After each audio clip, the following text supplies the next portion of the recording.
Hello student, मैं साजिदा अंसारी आप सबका स्वागत करती हूँ ऑनलाइन स्टडी विद SMA। आज की जो हमारी बुक का नाम है वो है MPS 004 तुलनात्मक राजनीति मुद्दे एवं प्रवृत्तियाँ, इग्नू यूनिवर्सिटी। आज का जो हमारा टॉपिक है वो है बहुराष्ट्रीय कंपनी। बहुराष्ट्रीय कंपनी को पाराराष्ट्रीय निगम भी बोलते हैं और MNC भी बोलते हैं। ठीक है, जैसा कि नाम से ही तात्पर्य होता है बहु प्लस राष्ट्रीय। बहु यानी बहुत सारे, राष्ट्रीय यानी अपना देश। इस प्रकार इसका अर्थ ये हुआ कि बहुत सारे देशों में ये कंपनियां अपना व्यापार करती हैं। ये कंपनियां वो कंपनी होती है जो एक ही समय में एक से अधिक देशों में अपने कार्य को संचालित करती हैं। इसका मुख्य कार्यालय किसी एक देश में होता है, परंतु इसकी जो शाखाएं होती है या यूँ कहें इसकी जो ब्रांच होती है वो अन्य देशों में फैली होती है। ठीक है, इसका मुख्य जो कार्यालय होता है वह एक देश में होता है, परंतु इसकी जो ब्रांच होती है वो अन्य देशों में फैली होती है। दूसरे शब्दों में कहें तो बहुराष्ट्रीय कंपनी से अभिप्राय ऐसी कंपनी से है जिसका रजिस्ट्रेशन एक देश में होता है, लेकिन वह अपने माल का उत्पादन एवं विक्रय अनेक देशों में करती है। ठीक है, दूसरे शब्दों में अगर जैसे कहें तो इसका रजिस्ट्रेशन एक देश में होता है, परंतु अपने माल का उत्पादन यानी बनाना, विक्रय यानी बेचना अनेक देशों में करती है। ठीक है, उदाहरण के लिए uncle chips, Sony, Coca Cola, Pond's, Tata motor, Domino's इत्यादि बहुराष्ट्रीय कंपनी के उदाहरण है। ये सारी बहुराष्ट्रीय कंपनी के उदाहरण हैं। इसमें हम देखते हैं पृथक देश। इसमें क्या होता है, पृथक देश भी होते हैं। इनके मौलिक देश को ही पृथक देश कहा जाता है, जहां इनका रजिस्ट्रेशन होता है, जहां इनका कार्यालय स्थित होता है। ठीक है, मेज़बान देश इन उपकरणों का व्यवसाय अन्य देशों में करती है, उन्हें मेज़बान देश कहा जाता है।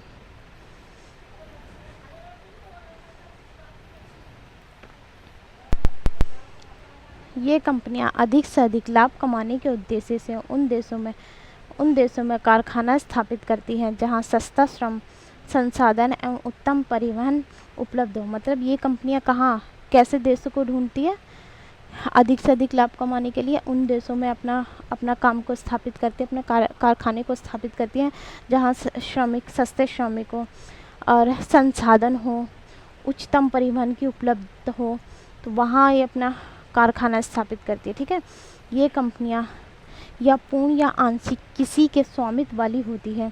इन्हें बहुराष्ट्रीय या पाराराष्ट्रीय निगम कहा जाता है। भूमंडलीकरण के दौर में जब विश्व के बाजार सभी देशों के लिए खोल दिए गए हैं, तब से बहुराष्ट्रीय कंपनियों के व्यापार में भी विस्तार हुआ है। ठीक है, भूमंडलीकरण के दौर में बहुराष्ट्रीय कंपनियों के व्यापार में भी विस्तार हुआ है। प्रतिस्पर्धात्मक वैश्विक अर्थव्यवस्था में बहुराष्ट्रीय कंपनियों ने विकासशील एवं अल्पविकसित अर्थव्यवस्था के विकास में भी अहम भूमिका निभाई है। ठीक है, विकासशील और अल्पविकसित देशों की जो अर्थव्यवस्था है ना, उनके विकास में भी अहम भूमिका निभाई इन बहुराष्ट्रीय कंपनियों ने। ऐसी कंपनियों के पास व्यापक पूंजी उपलब्धता होती है, तकनीकी होती है, दस्ता होती है, उच्च प्रबंध प्रणाली, व्यापक व्यापारिक गतिविधियाँ तथा आधारभूत संरचना होती है। ठीक है, इनके पास ये सारी चीज़ें होती हैं। अतः ऐसी कंपनियां जिन देशों में निवेश करती हैं वहाँ का संरचनात्मक एवं तकनीकी निवेश भी करती है। ठीक है, जिस कंपनियों में अपना निवेश करती है ना कंपनियां, वहाँ का संरचनात्मक तथा तकनीकी निवेश भी करती है, जिससे विकास की प्रक्रिया तीव्र होती है। इससे क्या होता है, विकास और बहुत ज़्यादा तीव्र गति से होता है। वर्तमान में भारत सहित विभिन्न विकासशील देशों तथा अल्पविकसित देशों के आर्थिक विकास के विभिन्न क्षेत्रों में इनका व्यापक प्रभाव रहा है। ठीक है, विकासशील और विकसित देशों के आर्थिक विकास में इन्होंने अहम भूमिका निभाई है। भारत में बहुराष्ट्रीय कंपनियों ने ऊर्जा, परिवहन सेवा क्षेत्र, संचार, विनिर्माण जैसे क्षेत्रों में बड़े पैमाने पर निवेश किया है, जिसका लाभ राष्ट्र की अर्थव्यवस्था को मिला है। ठीक है, बहुराष्ट्रीय निगमों में वैश्वीकरण की भूमिका। ठीक है, बहुराष्ट्रीय निगमों में वैश्वीकरण ने क्या भूमिका निभाई है, जो MNC है इनमें वैश्वीकरण की क्या भूमिका रही है। वैश्वीकरण के कारण ही इन बहुराष्ट्रीय कंपनियों को विश्व के कोने कोने में अपनी शाखाओं को फैलाने का मौका मिला है। ठीक है, वैश्वीकरण के कारण ही तो ये हुआ है कि विश्व के बाजार खोल दिए गए हैं। अब ये बहुराष्ट्रीय कंपनियां कहीं पर भी किसी भी देश में जाके अपना व्यापार कर सकती है। बहुराष्ट्रीय कंपनियों को निवेश में वृद्धि हुई है, उसमें सबसे ज़्यादा से ज़्यादा लोग देश उसमें निवेश कर रहे हैं। साथ ही विभिन्न देशों के बीच विदेशी व्यापार में तीव्र वृद्धि हुई है। विदेशी व्यापार में तीव्र वृद्धि हुई है। विदेशी भाग एक बड़ा भाग बहुराष्ट्रीय कंपनियों द्वारा नियंत्रित है। जैसे भारत में फोर्ड मोटर्स के कार संयंत्र में केवल भारत के लिए कारों का निर्माण नहीं होता है, केवल भारत के लिए कारों का निर्माण नहीं होता, और अन्य विकासशील देशों को कारों और विश्व में अपने कारखानों के लिए कार के पुर्जों का भी निर्यात होता है। इसी प्रकार अधिकांश बहुराष्ट्रीय कंपनियों के क्रियाकलाप में वस्तुओं और सेवाओं का बड़े पैमाने पर व्यापार शामिल है। अधिक विदेशी व्यापार और अधिक विदेशी निवेश के कारण विभिन्न देशों के बाजार एवं उत्पादनों में एकीकरण हो रहा है। ठीक है, अधिक निवेश हो रहा है और क्या अधिक व्यापार हो रहा है, इसके बाजारों और उत्पादनों में एकीकरण बढ़ रहा है। ठीक है, विभिन्न देशों के बीच परस्पर संबंध और तीव्र एकीकरण में वृद्धि हुई है। संबंध अच्छे हो रहे, व्यापार हो रहे, जब एक देश दूसरे देश के साथ व्यापार कर रहा है तो उससे क्या उन दोनों के संबंध में भी एकीकरण हो रहा है। विभिन्न देशों के बीच अधिक से अधिक वस्तु और सेवाओं एवं प्रौद्योगिकी का आदान प्रदान हो रहा है। ठीक है, इससे क्या हो रहा है, एक से अधिक देशों के बीच अलग अलग देशों के बीच क्या हो रहा है, वस्तु सेवा और प्रौद्योगिकी का आदान प्रदान हो रहा है। और इसके निम्नलिखित लाभ इस प्रकार है। ठीक है, फर्स्ट है व्यापारिक बाधाओं व व्यापार पर लगे प्रतिबंधों को खत्म कर दिया है। ठीक है, इसके कारण क्या हुआ है, वैश्वीकरण के कारण क्या हुआ है, व्यापारिक बाधाओं, व्यापार में जो बाधाएं थी और व्यापार पर लगे जो भी प्रतिबंध थे वो सब खत्म हो गए।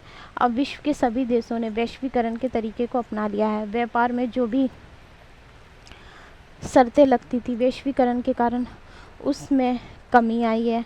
अब कोई भी देश किसी भी देश में जाकर आसानी से व्यापार कर सकता है तथा अपनी वस्तुओं और सामान को बेच सकता है। ठीक है, वैश्वीकरण के कारण क्या हुआ है, अब कोई भी देश किसी भी देश में जाकर आसानी से अपना व्यापार कर सकता है तथा अपनी वस्तुओं और सामान को बेच सकता है। वस्तु की लागत में कमी आई है। वैश्वीकरण के कारण क्या हुआ, ये बहुराष्ट्रीय कंपनियां क्या करती है, ऐसे देशों में अपना व्यापार करती है जहां सस्ता कच्चा माल आसानी से उपलब्ध हो और तकनीकी सारी चीज़ें, परिवहन की सारी उपलब्धता हो। वैश्वीकरण के कारण बहुराष्ट्रीय कंपनियां अपने पिछड़े, अल्पविकसित व विकासशील देशों में अपना व्यापार करती है। ठीक है, वैश्वीकरण के कारण ये बहुराष्ट्रीय कंपनियां क्या कर रही है, अपना व्यापार जो कर रही है ना वो पिछड़े, अल्पविकसित व विकासशील देशों में कर रही है और इससे और अपना उत्पादन कम दामों में तैयार करती है, जिससे उनकी लागत में कमी आ रही हो और उनका मुनाफा बढ़ रहा है। ठीक है, लागत में कमी आ रही है क्योंकि वो ऐसी देशों में जाके अपना व्यापार कर रही है जहाँ सस्ते श्रमिक मिल रहे हैं, कच्चा माल मिल रहा है और परिवहन की उपलब्धता मिल रही है। तो उससे क्या हो रहा है, उनकी लागत में कमी आ रही है और उन्हें मुनाफा अधिक हो रहा है। संचार के माध्यमों में वृद्धि, बहुराष्ट्रीय निगमों के कारण संचार के माध्यमों का विकास हुआ है। इंटरनेट ने आज पूरे विश्व को एक गांव के रूप में तब्दील कर दिया। ठीक है, आज क्या हुआ है, इंटरनेट के कारण, वैश्वीकरण के कारण क्या हुआ है, आज हम एक गांव, पूरे जो एक विश्व एक गांव में तब्दील हो गया। कोई भी कहीं भी ऑनलाइन बैठे बैठे कोई भी चीज़ ऑर्डर करो और आ जाएगी घर में, है ना। कहीं भी किसी से भी फ़ोन पे बात करो, क्या है, सब एक गांव की तरह तब्दील हो गया है। कोई दूरी नहीं है, इंटरनेट ने सबको एकदम पास जोड़ के रखा है।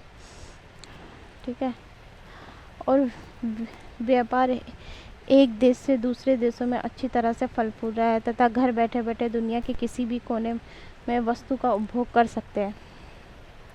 यातायात के माध्यमों से वृद्धि, वैश्वीकरण के कारण यातायात के माध्यमों में वृद्धि हुई है, जैसे बंदरगाह, एयरपोर्ट, स्टेशनों में वृद्धि हुई है, जिसके कारण परिवहन के खर्चे में आने वाली बाधाएं दूर हो गई है। वस्तुओं को लाने ले जाने का खर्चा भी कम हो गया है। ठीक है, वस्तुओं को लाने ले जाने का जो खर्चा है वो भी कम हो गया क्योंकि वैश्वीकरण के कारण क्या हुआ है, अब बंदरगाह का निर्माण हुआ है, एयरपोर्ट, स्टेशनों में वृद्धि हुई है, जिससे क्या हुआ है, परिवहन के खर्चे में जो आने वाली बाधाएं थी, मतलब एक सामान को ले जाने में बहुत ज़्यादा दिक्कत परेशानी का सामना करना पड़ता था, अब वो नहीं हो रहा है। अब आसानी से सामान को इधर से उधर ले जा सकते हैं।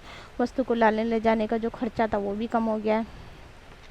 वैश्वीकरण के कारण ये बहुराष्ट्रीय कंपनियां जब एक देश के बाज़ारों पर अपना दबदबा कायम कर लेती है तब ये किसी अन्य देश के बाज़ारों में अपना वर्चस्व कायम करने का प्रयास करती है। ठीक है, जब ये एक देश पे अपना वर्चस्व कायम कर लेती है ना उसके बाज़ार पे, तब ये अन्य देशों को ढूंढती है वहाँ के बाज़ारों में अपना वर्चस्व कायम करने का प्रयास करती है। ठीक है, ये विदेशी देशों में निवेश करने के लिए अन्य देशों को ढूंढती है ताकि पैसे से पैसा कमाया जा सके। ठीक है, वैश्वीकरण के कारण बहुराष्ट्रीय निगमों में काफ़ी वृद्धि हुई है। वैश्वीकरण के कारण क्या हुआ है, जो बहुराष्ट्रीय निगम या एमएनसी है ना, इनमें बहुत ज़्यादा वृद्धि हुई है। विश्व के लगभग 90% व्यापार इन बहुराष्ट्रीय कंपनियों के द्वारा हो रहा है। वैश्वीकरण के कारण विश्व के कोने कोने में अपनी शाखाओं को फैलाने का मौका मिला है इन्हें, और अधिकतर ये कंपनियां विकसित देश या यूँ कहे कि जर्मनी, अमेरिका, नीदरलैंड के देशों की होती है। ठीक है, अधिकतर ये जो कंपनियां होती है ना, ये विकसित देशों की होती है। बहुराष्ट्रीय कंपनियां विभिन्न देशों में अधिक से अधिक निवेश करती है। ये जो बहुराष्ट्रीय कंपनियां होती है विभिन्न देशों में अधिक से अधिक निवेश करेगी। इस अवस्था से वैश्वीकरण के कारण व्यापार तथा निवेश के क्षेत्र में विभिन्न देशों में एकीकरण में वृद्धि होगी। ठीक है, इससे क्या होगा, विभिन्न देशों में जो एकीकरण होगा ना, एकता के सूत्र में बंधेंगे। एक देश की तकनीक, पूंजी तथा श्रम एक दूसरे के काम आने लगेंगे, जिससे विश्व की अर्थव्यवस्था का विकास होगा। अतः हम ये कह सकते हैं कि वैश्वीकरण के कारण आज विश्व में विभिन्न देशों के बीच वस्तुओं, सेवाओं, तकनीकों तथा श्रम का आदान प्रदान हो रहा है। इस कार्य में बहुराष्ट्रीय कंपनियां बड़ी महत्वपूर्ण भूमिका निभाती हैं, जब वे अपनी इकाइयाँ संसार के विभिन्न देशों में स्थापित करती है। आज का हमारा टॉपिक यहीं ख़त्म होता है। अगर आपको मेरी वीडियो अच्छी लगे तो please like, share and subscribe जरूर करें। Thank you.